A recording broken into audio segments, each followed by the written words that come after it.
जब भगवान श्री कृष्ण महाभारत के युद्ध के पश्चात लौटे तो रोष में भरी रुक्मिणी ने उनसे पूछा कि बाकी तो सब ठीक है, किंतु आपने द्रोणाचार्य और भीष्म पितामह जैसे धर्मपरायण लोगों के वध में क्यों साथ दिया। श्री कृष्ण ने उत्तर दिया कि ये सही है कि उन दोनों ने जीवन पर्यंत धर्म का पालन किया, किंतु उनके किए एक पाप ने उनके सारे पुण्यों का नाश कर दिया।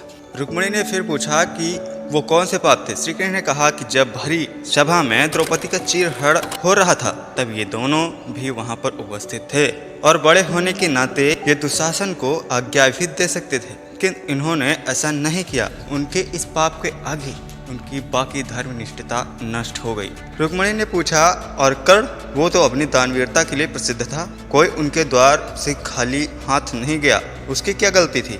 श्री कृष्ण ने फिर कहा कि वस्तुतः वो अपनी दानवीरता के लिए विख्यात था और उसने कभी किसी को ना नहीं कहा, किंतु जब अभिमन्यु सभी युद्ध वीरों को धूल चढ़ाने के बाद युद्ध क्षेत्र में आहत हुआ, भूमि पर पड़ा था, तब उसने कर्ण से जो उसके पास खड़ा था पानी मांगा। कर्ण जहाँ खड़ा था उसके पास पानी का एक घड़ा था, किंतु कर्ण ने मरते हुए अभिमन्यु को पानी नहीं दिया, इसलिए उसका जीवन दानवीरता से कमाया हुआ पुण्य नष्ट हो गया।